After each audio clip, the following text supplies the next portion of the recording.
Hello friends, welcome to philosophy Gyan आणि मी आहे हर्षा पिंपळकर. या व्हिडिओ लेक्चरमध्ये आज आपण बघत आहोत एक नवीन थेरी. ओके, जे हे नीतिशास्त्र आहे वेस्टर्न आपण त्याला वेस्टर्न इथिक्स म्हणून, आणि त्यानुसार आजचा जो व्हिडिओ असणार आहे खूप महत्त्वाचा असणार आहे. तर चला जास्त वेळ न घालविता आज आपण आपल्या व्हिडिओला सुरुवात करूया, ज्याचं नाव असणार आहे नीतिशास्त्राचे स्वरूप, म्हणजे नेचर ऑफ इथिक्स. आता बघा, सगळ्यांचं एक ना एक नेचर असतं.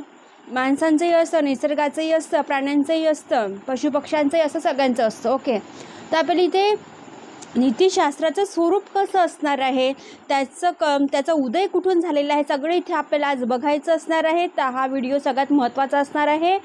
ठीक आहे, तर चला आता आपण बघणार आहोत नीतिशास्त्राचा उदय कुठून झाला. ओके, आता उदय म्हणजे तो कुठून निर्माण कुठून झालेला आहे, त्याचं ओरिजिनल कुठून आलेलं आहे, हे सगळं आहे. तर म्हणून जेव्हा इथिक्सचा जेव्हा विचार केला जातो आणि त्यामध्ये हेही ते सांगतात की मानवी जीवनात ज्या असंख्य वस्तूची मानवाचा जेव्हा संबंध येतो त्या वस्तूबद्दल त्यांच्या मनात आकर्षण उत्पन्न होणे साहजिकच आहे. आता बघा, माणूस म्हटलं सोशल ॲनिमल आहे. आता माणसाला जी गोष्ट कधी मिळत नाही त्याच्याकडे तर काय होतं, तो पहिलेच आकृष्ट होते, पहिलेच त्याला काय वाटते, खूप आकर्षण वाटत असते. आता बघा, तुम्ही इकॉनॉमिक्सही शिकत असाल तर पहिला रूल काय आहे, जर तुम्हाला ती वस्तू भेटत नसेल आणि ते तुम्हाला मिळत आहे एक वेळ काय येईल, त्याची उपयोगिता संपून जातं. बरोबर आहे. त्याचप्रकारे इकॉनॉमिक्सचा रूलही म्हणतो आणि इथिक्सचाही रूल काय म्हणतो, जे वस्तू माणसाला मिळत नाही आणि ती काय दुर्मिळ आहे तर त्या वस्तूबद्दल काय असतं, असं एकच वस्तू नाही तर अनेक वस्तूबद्दल त्याचं काय असते, त्याचं आकर्षण काय त्याच्या मनामध्ये खूप निर्माण होत असतं. लक्षामध्ये. आणि हाच मानवाचा काय आहे, एक स्वभाव असणार आहे.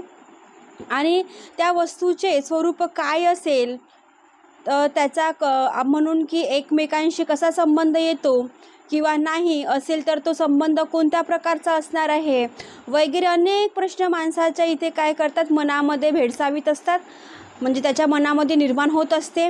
आता बघा ना, एखादी गोष्ट जर तुम्हाला मिळाली नाही तरी मला का बरं नाही मिळाली, एखाद्याने मला वस्तू तुम्ही मागितली असेल आणि ती तुमच्याकडे नुकतीच नसेल, अरे त्यांनी मला वस्तू नाही दिली, असं नाही झालं, तसं नाही झालं, आपण म्हणत असो ना, मग त्यांनी का बरं नाही दिलं, त्याच्याकडे एवढ्या साऱ्या वस्तू आहे, त्यांनी मला हीच वस्तू काऊन नाही दिली जी मला पाहिजे होती, मग मी चोरायला पाहिजे होती, मी असं करायला पाहिजे, तसं करायला पाहिजे होतं. म्हणजे अनेक प्रश्नाचा जेव्हा उत्थांग तुमच्या मनामध्ये निर्माण होतात आणि ज्या वस्तू तुम्ही कधी बघितलंही नाही, कधी हाताळलंही नाही आहे आणि तर त्याचा उपयोग पण नाही केलेला आहे, त्या वस्तूचं काय असते आपल्या मनामध्ये खूप खूप खूप काय होणार आहे, ते आकर्षण निर्माण होत असते. आणि म्हणूनच जेव्हा नीतिशास्त्राचं जेव्हा इथे आपल्याला काय म्हणून जेव्हा उगम झालेला आहे, उदय झालेला आहे, तेव्हा अनेक प्रश्न नीतिशास्त्राच्या मनातही होता, माणसांच्याच मनात नाही आहे तर बाकीच्यांच्याही मनात असतं. ठीक आहे, मग त्याच्याबद्दल एक प्रकारचे कुतूहल माणसाच्या मनामध्ये निर्माण होत असतं. ठीक आहे. आता बघा, तत्त्वज्ञानाची जेव्हा निर्मिती झाली आहे ते कशा जिज्ञासू वृत्तीमुळे झालेली आहे. अरे असंच काऊन आहे, सृष्टीच्या पलीकडे कोणती वस्तू आहे, त्याच्याही पलीकडे कोणती वस्तू आहे. मग नीतिशास्त्रामध्ये काय आहे, मग आपल्या ज्ञानमीमांसामध्ये काय आहे, एपिस्टेमॉलॉजीमध्ये काय आहे, इथे जेवढे ब्रँचेस आहे आपल्याला लॉजिक पण शिकावं लागते, मग लॉजिकमध्ये काय असणार आहे, या सगळे जे आहे ना एकदम कुतूहलाची गोष्ट आहे, जे आपण कधी बघितली नाही आहे त्याच्याबद्दल आपल्याला काय ते आकर्षण होतं आणि आकर्षण तर आपले कुतूहल निर्माण होतं, आहे का नाही. आणि वास्तविक पाहता अशाच कुतूहलातूनच वस्तूच्या ज्ञानाचा इथे काय झालेला आहे, सुरुवात झालेल्या नॉलेजची इथून आपली सुरुवात होत आहे. मानवी ज्ञानाची सुरुवात अशा प्रकारच्या कुतूहलातूनच झाली आहे, एक प्रकारच्या आश्चर्यातूनच होत असते. पहिलेच म्हटलं, आश्चर्य जिज्ञासा हे जे आहे हे काय आहे, कुतूहल नाही आहे तर आपल्याला त्याचं कुतूहल असेल. जेव्हा आपलं त्याचं काम झालेलं मग आपल्याला काटतं, अरे हड हे तर मी तर खूप सारे हाताळलेले आहे, बरोबर आहे, मग आपल्याला त्याचं काही वाटतं का, नाही वाटत. आणि म्हणूनच जेव्हा नीतिशास्त्राचे जेव्हा स्वरूप आलेलं आहे, नेचर ऑफ इथिक्स आलेलं आहे, ओरिजिन ऑफ द इथिक्स आलेलं आहे, त्याची निर्मिती कशी झालेली आहे, कोणत्या कुतूहलातून झालेली आहे, आकर्षणातून झालेली आहे, जिज्ञासू वृत्तीतून झालेली आहे, हे सगळं इथे आपल्याला बघावं लागणार आहे. आणि म्हणूनच माणसाच्या मनात काही ना काही इथे काय आहे, त्याचं मन इथे काय करते, कुतूहलानुसार काय ते त्याचा विचार ते आहे अथांग सागरासारखे तो काय करते, आपलं काम करत असते. आणि म्हणूनच आज वास्तविक जर बघितलं, अनेक शास्त्र ही अशाच प्रकारच्या उत्सुकतेमधूनच उत्पन्न झालेली आहे. शास्त्रे आता बघा ना, आपल्या फिलॉसॉफीमध्ये कितीतरी ब्रांचेस आहे, खूप सारे ब्रांचेस आहे. तुम्हाला एक दोन गिनवले तर तुम्हाला म्हणाले की अरे मॅडम ते 5-6च आहे, पण नाही. जेव्हा तुम्ही एखादी पुस्तक बघा तर तुम्हाला कळेल की एवढ्या साऱ्या ब्रांचेस आहे. ईश्वराचाही विचार केला जातो, सृष्टीचाही विचार केला जातो, सौंदर्याचाही विचार केला जातो, लॉजिकचाही विचार केला जातो, एपिस्टेमॉलॉजीचाही विचार केला जातो, आणि आपण म्हणून की याच्यामध्ये ज्ञानमीमांसा पण विचार केला जातो. ठीक आहे. पुष्कळ साऱ्या अशा ब्रांचेस आहे की ज्याच्यामुळे उत्सुकता कशी निर्माण होते हे जिथे आपल्याला बघायचं आहे. आणि ते उत्पन्न झालेली आहे आकाशात दिसणारे सूर्य, ग्रह, तारे इत्यादी असंख्य चमचमणाऱ्या जे वस्तूबद्दल आकर्षण उत्पन्न होऊन खगोलशास्त्रांची सुरुवात झालेली आहे. आता बघा, आज तर आपण काय केलं, चंद्रावरती गेलेलो आहोत, बरोबर आहे. चंद्रावरती जाऊन पण त्याच्या पहिले काय होतं, जेव्हा काहीच नव्हतं, लोक काय म्हणायचे, पृथ्वी अशी अंडाकार नाही, पृथ्वी गोल आहे, नाही पृथ्वी काय आहे, खालून अशी चेपटी आहे, एकदम अशी स्लाईड आहे, बरोबर आहे, खूप सारे आहे. मग सूर्य काय आहे, पृथ्वीभोवती फिरत आहे, पृथ्वी सूर्याभोवती फिरत आहे. म्हणजे वेगवेगळ्या व्हेरायटीनुसार लोक काय करत होते, उत्सुकतेच्या हिशोबाने सूर्य, चंद्र, तारे, ग्रह या सगळ्यांचं काय करतं, खगोलीय शास्त्रानुसार अभ्यास करत होते. पहिलेचे लोक, जेव्हा आपल्याकडे काहीच नव्हतं, आता तर आपल्याकडे भरपूर इन्स्ट्रुमेंट झालेले आहे. आज आपण चंद्रावरती पण जाऊन पोचलेले आहे, एक वेळ अशी का आपण सूर्यावरती पण पोचून जाऊन, ओके, सांगता येत नाही. आणि म्हणून असं जेव्हा एकदम उत्सुकता असते आपल्याला कुठल्याही गोष्टीची, तर तेव्हा ते म्हणतात की आपण सूर्यग्रह ताऱ्यांना पण तर नाही सोडलं, हे असंख्य असून आपण पण त्याला एक वेळ येईन की तारे पण आपण एका वेळेस काउंट करणार आहोत, आहे का नाही. म्हणून पृथ्वीबद्दल, भूमीबद्दल आकर्षण उत्पन्न होऊन भूगर्भशास्त्र निर्माण झाले. आणि या पृथ्वीवर आढळणाऱ्या वनस्पती आणि निरनिराळे प्राणी मात्र याविषयी कुतूहल निर्माण झाल्यामुळे वनस्पतीशास्त्र निर्माण झालेले आहे इथे. आणि त्याच्यानंतर प्राणीशास्त्राचा याच्यामध्ये प्राणीशास्त्र निर्माण झालेले आहे, म्हणजे झिओलॉजी सुरू झालेली आहे.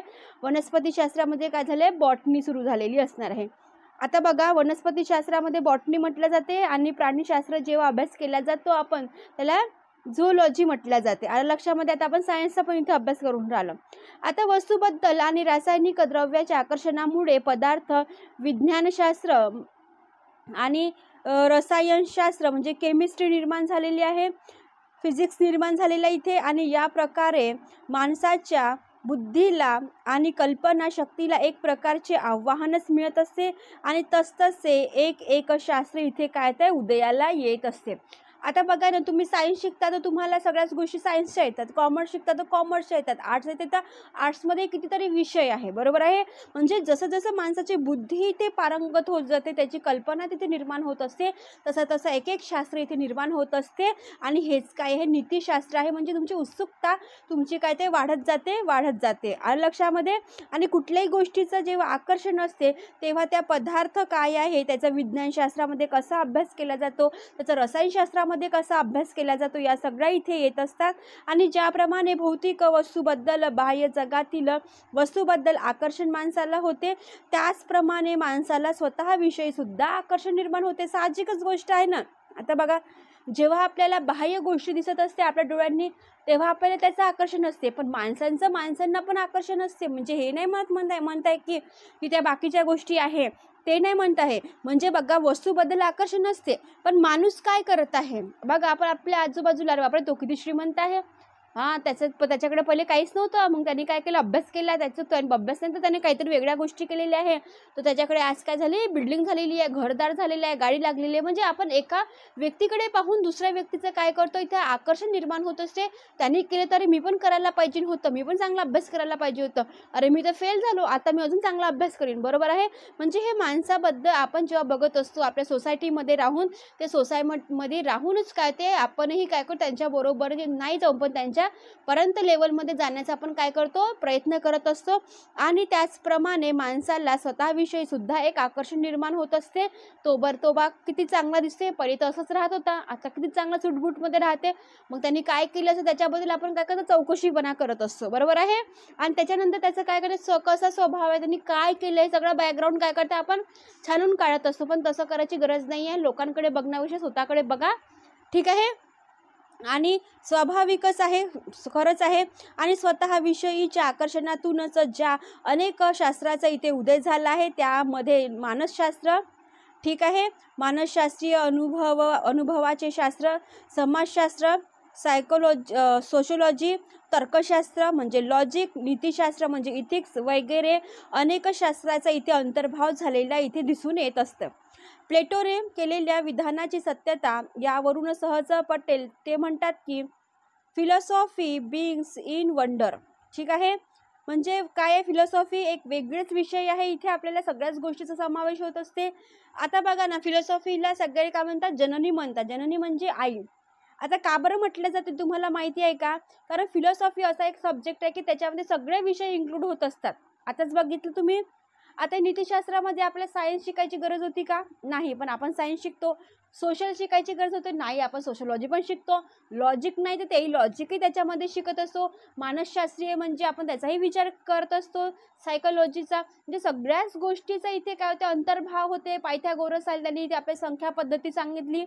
ठीक आहे, ते म्हणतात की शरीरासाठी व्यायामही आवश्यक आहे, शरीरासाठी आयुर्वेदिक पण आवश्यक आहे, शरीरासाठी काय आहे? संगीतही आवश्यक आहे, म्हणजे म्युझिकही आवश्यक आहे. म्हणजे सगळ्याच गोष्टीचा इथे अंतर्भाव झालेला असणार आहे.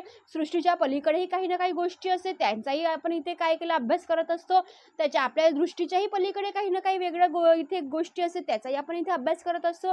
म्हणजे सगळ्या गोष्टीला इथे मिळूनच त्यांनी काय म्हटलेलं आहे? प्लेटोने इथे वंडर म्हटलेलं आहे. त्या हिशोबानेच इथे आपल्याला बघावं लागेल की या विधानात फिलॉसॉफी हा शब्द जरी वापरण्यात आला तरी त्या शब्दाचा जेव्हा व्यापक स्वरूपात जेव्हा ज्ञान असाच करणे आणि संयुक्तित होईल, म्हणजे ज्ञान म्हणजे नॉलेज. कारण फिलॉसॉफी आहे तर सगळ्या गोष्टीचं नॉलेजच तुम्हाला देत असते याच्यामध्ये, म्हणून त्यांनी ज्ञान म्हटलेलं आहे.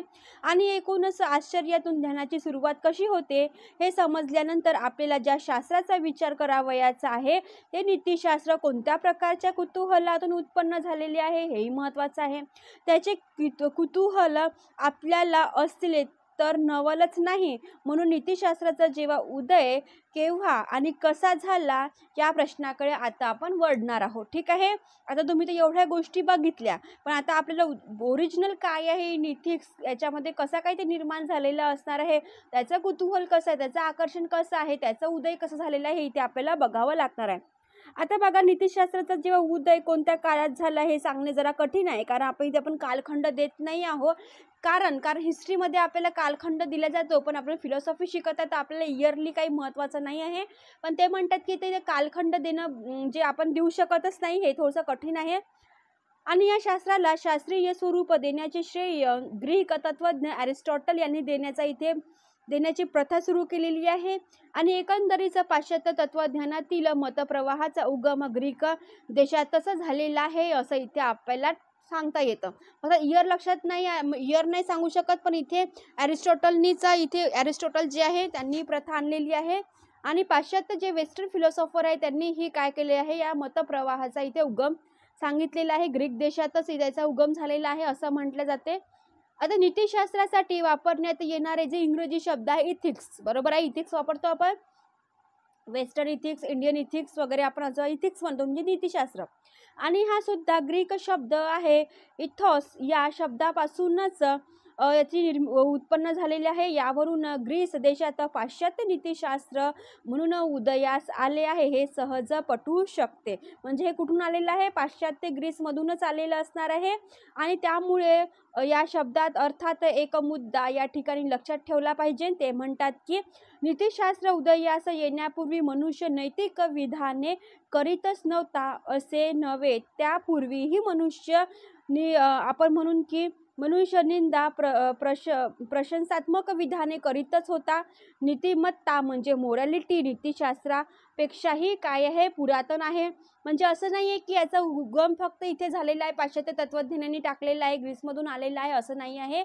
माणसाच्या मनात जेव्हापासून माणूस निर्माण झालेला आहे पृथ्वीतलावावरती, त्याच्या पहिले पण काय होतं? मोरॅलिटी होता माणसाच्या मनात. म्हणजे मोरॅलिटी म्हणजे एकमेकांना मदत करणे, योग्य काय आहे अयोग्य काय आहे हे तुम्हाला इथे कळत आहे. काय इष्ट आहे, काय अइष्ट आहे असणार आहे, काय तुम्हाला इथे रॉंग आहे, काय राईट आहे हे तुम्हाला कळत असते. म्हणजे तुम्हाला मोरॅलिटी काय आहे तुम्हाला पहिलेपासूनच तुमच्या काय ते मनामध्ये उपजत होती. आणि त्याचा जर विकास बघितला तर हे काही आतापासून नाही आहे, का नीतिशास्त्र आलेलं आहे तेव्हापासून नाही आहे, तर त्याच्या पहिले काळापासूनच आहे, पुरातन काळापासूनच हे काय मोरॅलिटी चालत आलेली असणार आहे. तर इथे हा व्हिडिओ संपलेला असणार आहे फ्रेंड्स. आज आपण काय बघितलेलं एकदा बघूया.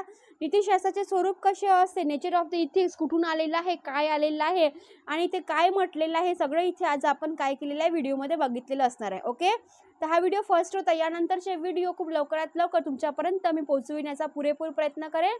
तर व्हिडिओला लाईक करत जा, शेअर करा आणि सबस्क्राईब करायला विसरू नका. ओके, चला बाय बाय.